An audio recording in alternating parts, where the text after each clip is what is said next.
काले बैंगन की सब्जी। रामनगर में प्रीति का ससुराल था। उसके ससुराल में उसका पति आलोक, बेटा सोनू, सास कमला और ससुर राम प्रसाद रहते थे। कुछ महीने पहले ही उसकी ननद प्रियंका की शादी हो चुकी होती है, जिससे अब घर का सारा काम प्रीति को अकेले ही करना पड़ता था। हे भगवान, इस घर का काम कभी खत्म होगा भी या नहीं। एक काम करो तो दूसरा अपने आप सामने आ जाता है। मम्मा, अलमारी के पीछे से मेरी बॉल निकाल दो ना। नहीं निकालूंगी। 1000 बार मना किया ना कि घर में बॉल से मत खेला करो, लेकिन इस नालायक को समझ में नहीं आता। अरे बहू, लल्ला की गेंद निकाल देना, देख वहीं कहीं होगी। माँ जी, आपकी इस लल्ला के लाड़ प्यार की वजह से सोनू दिन ब दिन बिगड़ता जा रहा है। अरे अभी नहीं तो क्या बुढ़ापे में शैतानी करेगा। अच्छा निकाल रही हूँ माँ जी। ये वाह दादी, आपने तो मम्मा से मेरा काम चुटकियों में करवा दिया। क्या नहीं ये लल्ला, आखिर दादी किसकी हो। जब दादी ही ऐसी हो तो पोते से क्या ही उम्मीद करूं। हाय राम, मेरी कमर। सुबह से प्रीति घर के कामों में लगी थी। सफाई करना, बर्तन धोना, खाना बनाना, कपड़े सुखाना, फिर सोनू का होमवर्क करना, ये सब काम करते करते दोपहर हो गई, इसलिए वो थोड़ा सुस्ताने बैठ गई। तभी कमला की तेज आवाज आई। अरे वाह, आजकल की बहुएं तो जैसे रानी महारानी हो गई है। हमारे जमाने में तो औरतें दिन भर मशीन की तरह काम करती थी। हमें तुम्हारी तरफ बैठने का टाइम नहीं मिलता था। माँ जी, बस थोड़ी देर बैठी थी, सर भारी लग रहा है। अच्छा, हमें तो कभी अपना सर भारी नहीं लगा। तुम्हारी ये शहरी लड़कियों की आदत ही है ड्रामेबाजी की, बस आराम चाहिए सबको। माँ जी, आराम भी जरूरी है, नहीं तो शरीर जवाब दे देगा। हाँ, तुम्हारा शरीर बहुत नाजुक है ना। हमें देखो, उम्र में तुमसे डबल है, फिर भी तुमसे ज्यादा फुर्ती है। अरे भाग्यवान, अब जमाना बदल गया है, बहुओं को भी थोड़ा रेस्ट कर लेने दो। हाँ, मुझे सब पता है, इनको बस आराम के बहाने चाहिए होते हैं। प्रीति ने गहरी सांस ली और अपने काम में लग गई। अगले दिन से घर में नौकरानी रखने की बात चलने लगी। आलोक ने 2 औरतों से बात की तो 2 काम वाली उनके घर आई। एक थी शालू, जो गोरी चिट्टी नाजुक और फैशनेबल थी। दूसरी थी विमला, जो मेहनती और दिखने में ज्यादा सांवली थी। चलो, दोनों अपने अपने बारे में बताओ, काम और पैसे। मैं खाना, बर्तन और सफाई करूंगी, बस इसकी 2000 लूंगी। और हाँ, कपड़े धोने का मुझसे मत कहना, क्योंकि मेरा मेकअप खराब हो जाता है। मैं संडे को काम नहीं करती। अच्छा, अब तुम बताओ, क्या क्या कर लोगी। मैडम जी, मैं खाना, बर्तन, सफाई, ये तीनों काम 1500 में कर देगी। और कभी कभी कपड़े भी धो दिया करूंगी और पूरा महीना काम करूंगी। अरे वाह, विमला तो ज्यादा मेहनती लग रही है, इसे ही रखना चाहिए। बोलना बहू, क्या सोचा तूने। माँ जी, विमला ज्यादा अच्छे से काम कर पाएगी, मुझे लगता है हमें इसे ही रखना चाहिए। अरे नहीं, घर में आने जाने वालों पर असर पड़ता है। नौकरानी अच्छी तो दिखनी चाहिए। शालू को हाँ बोल दे। पर माँ जी, हमारे लिए काम जरूरी है, दिखावे का क्या करना है। वैसे भी ये शालू बहुत ड्रामेबाज लग रही है। अरे तू चुप कर, तू नहीं समझेगी, घर की शोभा भी तो बनी रहनी चाहिए। अरे पर माँ जी, बार बार छोड़, मुझसे ज्यादा बहस मत क्या कर। मेरी पसंद सही है। शालू, कल से काम पर आ जाना। Okay madam. अगले दिन से शालू काम पर आने लगी, लेकिन वो काम टालने में माहिर थी। इसके बाद भी कमला उसके रंग रूप से इतनी खुश थी कि उसके आगे वो उसकी सारी गलतियों को नजरअंदाज कर देती थी। सुनो शालू, मैं पिछले 2 दिन से देख रही हूँ, तुम इतनी लेट क्यों आती हो। अरे आपको क्या बताऊं मैडम, मेरा ऑटो वाला रोज पेट्रोल डलवाने को रुक जाता है, उसकी वजह से मेरे को लेट हो जाता है। देखिए, सारे बहाने ना मुझे मत सुना, कल से अगर टाइम से नहीं आई तो तुझे निकाल दूंगी। हे भगवान, हाय राम, एक तो काम कर करके मरते रहो, ऊपर से मालकिन के ताने भी सुनो। अरे ओ शालू, क्या हो गया, ऐसे क्यों चिल्ला रही है।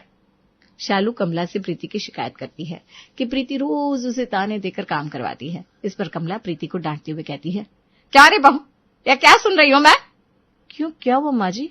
तो शालू को परेशान कर रही है, उसे ताने मार मार कर काम करवाती है।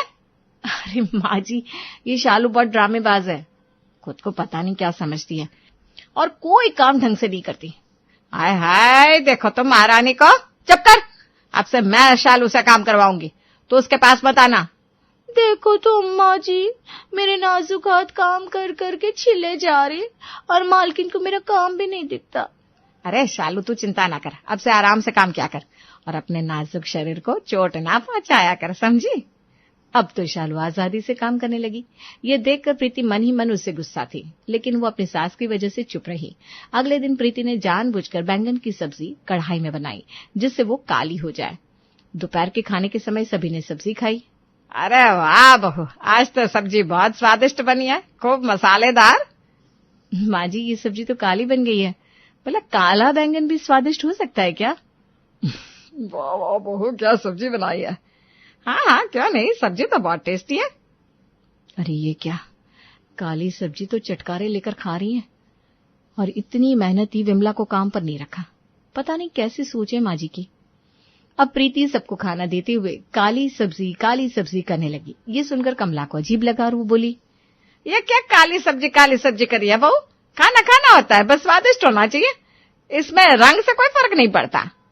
बिल्कुल माँ जी, सही कहा आपने। ये बहू का आज पता नहीं क्या हो गया, अजीब तरह से बर्ताव कर रही है। कमला चुपचाप खाना खाती रही। शाम को सोनू गली में पूजा नाम की लड़की के साथ खेल रहा था। पूजा थोड़ी सांवली थी, लेकिन थी बहुत होशियार और मिलनसार। कमला बालकनी से दोनों को देख रही थी। अरे ओ लल्ला, अच्छी सोहबत में रहा करो, लड़का है तो लड़कों के साथ खेल। अरे दादी, पूजा मेरी दोस्त है। नहीं नहीं, उधर लड़कों के साथ खेल, वरना घर आ जा, चल। लेकिन दादी, पूजा मेरी बहुत अच्छी दोस्त है। अरे बेटा, दोस्ती ना सोच समझ कर करनी चाहिए। ये सुनकर सोनू चौंक गया। वो पास में खेल रहे बच्चों के साथ खेलने लगा और पूजा उदास होकर अपने घर चली गई। प्रीति ने खिड़की से ये सब देखा, उसे ये बहुत अजीब लगा। माँ जी, बचपन की दोस्ती तो सच्ची होती है, इसमें रंग नहीं देखा जाता। अरे तू नहीं समझेगी, जैसे लोगों के साथ रहोगे वैसे ही बन जाओगे। माँ जी, असर संगति का पड़ता है, ना कि। बहुत बोलने लगी है तू, है? चल हट, मुझे और काम है। कमला बहाना बनाकर वहां से चली गई, लेकिन प्रीति मन ही मन चिंता में थी। अगले दिन कमला को अपनी बेटी प्रियंका की याद आने लगी, तो उसने उसको फोन किया। और सुना बेटा, ससुराल में सब सही है ना? हाँ माँ, यहाँ सब अच्छे हैं, बस तुम्हारी बहुत याद आती है। अरे मुझे भी बेटा। तो एक काम कर, कुछ दिन के लिए यहाँ आ जा। अरे वाह माँ, मैं भी ना यही सोच रही थी। ठीक है, मैं अभिषेक को भी साथ ले आती हूँ। अरे नहीं नहीं नहीं, तू आ जा, दामाद जी को लाने की क्या जरूरत है, उनको वैसे भी ऑफिस का बहुत काम होगा, उन्हें क्यों परेशान करेगी। अरे कोई बात नहीं ना माँ, वो 2 दिन की छुट्टी ले लेंगे। अरे नहीं बेटा, उसको देख कर ना ऐसे लगता है जैसे रोड पर डामर पड़ी हो। पर माँ, वो भी तो परिवार का हिस्सा है। हाँ, लेकिन दुनिया को दिखाने लायक हिस्सा नहीं है, घर में ही रहने दे उसे। माँ, क्या सिर्फ इसलिए क्योंकि वो सांवले हैं, वो घर नहीं आ सकते? अब देख बेटा, मायके में लोग बातें बनाएंगे, लोग मेरे बारे में क्या सोचेंगे। तो कल ही आ जा। हाँ ठीक है, आ जाऊंगी। अपने पति के लिए ऐसा सुनकर प्रियंका के चेहरे की खुशी गायब हो गई, लेकिन उसने फिर इस बात पर ज्यादा ध्यान नहीं दिया। प्रीति दूर खड़ी ये सब सुन रही थी। अब बहुत हो गया, माँ जी को समझाना ही पड़ेगा, वरना ये आदत किसी दिन पूरे परिवार को बहुत ठेस पहुंचाएगी। और अगले दिन प्रियंका अपने मायके आ गई। रात के खाने में प्रीति ने बैंगन का भरता जला दिया। वो पूरी तरह काला दिख रहा था। जैसे ही सबकी थाली परोसी गई, प्रियंका ने हंसकर कहा, अरे ये क्या भाभी, ये तो सब्जी इतनी काली है, मम्मी को फिर काला पसंद भी नहीं है। अरे बेटा, भरता थोड़ा ज्यादा जल गया, लेकिन इससे ना स्वाद बहुत अच्छा आता है। यानी काले का स्वाद अच्छा हो सकता है माँ जी? अरे वाह माँ, आज तो तुमने काली सब्जी में भी खूबियां ढूंढ ली। मतलब अच्छी है सब्जी। अब प्रीति इशारा करके प्रियंका से कमला को दिखाने के लिए कहती है। अरे वाह, मतलब जीजा जी भी स्वाद में उम्दा ही होंगे, है ना प्रियंका? अरे क्या भाभी, आप भी ना। हाय हाय, देखो तो जीजा जी का नाम लेती ही कैसे शर्मा गई। वैसे कभी कभी सोच बदलना भी अच्छा होता है, क्यों माँ? बिल्कुल सही कहा प्रियंका तुमने। कमला ने चुपचाप कौर मुंह में डाल दिया। पहली बार वो सोच में डूब गई थी। अगले दिन प्रियंका, प्रीति और कमला सब्जी लेने बाजार गए। एक सब्जी वाला जो थोड़ा सांवला था, वो ताजी और अच्छी सब्जियां बेच रहा था।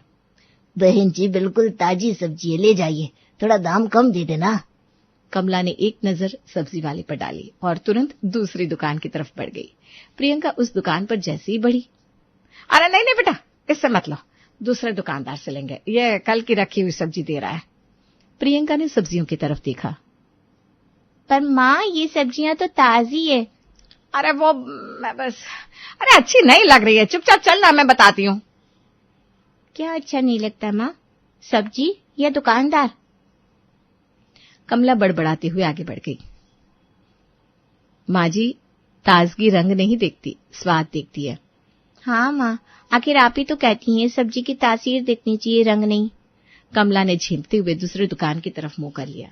अब सब बाजार से घर वापस आ गए। घर आकर सबने देखा कि शालू मजे से सोफे पर लेटी है।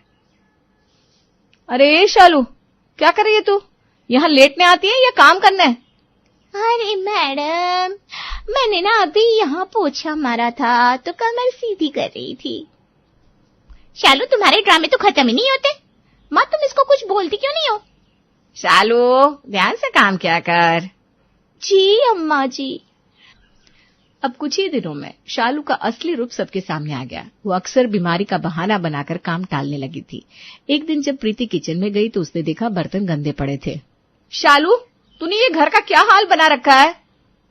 मैडम, मेरी तबीयत खराब थी इसलिए नहीं हो पाया। शालू, काम ठीक से किया करो। अम्मा जी, मैंने पूरी कोशिश की। हाँ, बस आंखों से झूठे आंसू निकालने की कोशिश करती हो तुम। माँ जी, विमला काम अच्छे से करती है पर आपने उसे करने नहीं दिया। क्या माँ? इसे आपने इसलिए काम दिया क्योंकि ये सुंदर है? माँ जी, काम करने से होता है, दिन भर चेहरा देखने से नहीं। और ये शालू आधा दिन तो आईने के सामने खड़ी रहती है। कमला चुपचाप शालू को डांटते हुए अपने कमरे में चली गई। माँ जी को तो अब भी फर्क समझ में नहीं आ रहा। अब रात का खाना खत्म होते ही सोनू अपनी माँ प्रीति के पास आकर बैठ गया और बोला, मम्मा, क्या मैं बड़ा होकर गोरी लड़की से ही शादी करूंगा? क्यों बेटा, ऐसा किसे कहा तुझसे? दादी कहती है गोरी लड़कियां अच्छी होती है। प्रियंका जो पास में ही बैठी थी इस बात पर हंस पड़ी। तो मतलब जो गोरी नहीं है वो अच्छी नहीं होती? पता नहीं बुआ, पर दादी तो यही कहती है। अरे मैंने तो बस यूं ही कहा था। क्या लल्ला, ये सारी बातें ना इतनी सीरियसली मत लिया करो। अच्छा, पर माँ, जब आप खुद इतनी सीरियसली हर चीज का रंग तय करती हैं तो बच्चा भी तो आपसे यही सीखेगा। बेटा, इंसान की पहचान उसके रंग से नहीं, उसके दिल से होती है। पर मम्मा, फिर पापा क्यों सांवले हैं, आप क्यों गोरी? सोनू की नादानी पर प्रियंका हंसने लगी। मतलब तुम अपने पापा को अच्छा नहीं मानते? नहीं, पापा तो सबसे अच्छे हैं। तो फिर साबित हो गया ना कि अच्छा होना रंग पर निर्भर नहीं करता। अब इस सोच को बदलना जरूरी है। कमला इन सब बातों पर कुछ नहीं बोलती है। अब रात को प्रियंका और प्रीति कमरे में बैठकर बातें करने लगी। भाभी, माँ को उनके ही शब्दों से हराना होगा। लेकिन कैसे प्रियंका? माँ तो उनको समझा समझा कर हार गई। हम धीरे धीरे उनकी सोच को ही उनके खिलाफ इस्तेमाल करेंगे। उन्हें दिखाएंगे कि रंग कैसा भी हो, असली मायने सिर्फ इंसानियत रखती है। तो कल सुबह से ही इसी काम पर लग जाते हैं। दोनों ने एक दूसरे को देखते हुए सिर हिलाया। अगली रात डिनर टेबल पर बैंगन का भरता फिर से परोसा गया। इस बार बैंगन इतना जला था कि उसकी ऊपरी पूरी परत काली हो चुकी थी। अरे माँ, ये बैंगन तो बहुत काला हो गया है। लेकिन स्वाद ना अच्छा है। भाभी समझी आप, यानी काले में भी स्वाद हो सकता है। अरे तुम लोगों को खाना खाने से मतलब है या काली सब्जी से? दोनों से माँ जी, आप ही तो कहती हैं। अरे ये क्या रोज रोज का नया तमाशा लगा रखा है? चुपचाप खाना नहीं खाया जाता तुम लोगों से? हाँ पापा, ये बात तो मैं भी नोटिस कर रहा हूँ काफी दिनों से। ये देखो, मेरा काला चूहा जमीन पर गिर गया। ये सुनकर सबकी हंसी छूट गई। अगले दिन कमला अपनी बैठक में बैठी चाय पी रही थी, तभी सविता चाची उसके पास आई। हमेशा की तरह उनके चेहरे पर मुस्कान थी। अरे कमला बहन, मैंने लोगों से सुना है तुम दामाद को घर पर नहीं बुलाती हो। ये सुनकर कमला की चाय का घुट उसके गले में ही अटक गया। अरे ऐसी कोई बात नहीं है, बस क्या, मोहल्ले में तो यही चर्चा है, तुम्हें अपनी बेटी का सावला पति पसंद नहीं, क्या? अरे चाची, माँ जी को काले बैंगन, काली चाय और काली मिर्च सब पसंद है। कमला ने घूर कर उसे देखा, लेकिन सविता ठहाका मारकर हंस पड़ी। अरे मैं तो कहती हूँ जितनी जल्दी अपनी सोच बदल लो उतना अच्छा है, वरना एक दिन बेटी भी आना बंद कर देगी। कमला को ये सुनकर झटका लगा। ए सविता, तू ना बात का बतंगड़ बना रही है, ऐसा कुछ नहीं है। नहीं, मैं तो बस आईना दिखा रही हूँ। अरे लाओ, मुझे दे दो आईना। चुप रह शालू, जब तक यहाँ है सही से काम कर। जब तक रहेगा समोसे में आलू, तब तक काम करेंगी तेरी ये शालू। सब हंसने लगे, लेकिन कमला अंदर से बेचैन हो गई। अब रात को जब सब सो रहे थे तो कमला अकेले बैठकर सोचने लगी, क्या मैं सच में गलत सोचती हूँ? उनके दिमाग में प्रियंका, प्रीति की बातें, सविता की हंसी, सोनू के सवाल गूंजने लगे। क्या सच में मैंने अपनी बेटी के पति को सिर्फ उसके रंग की वजह से ठुकरा दिया?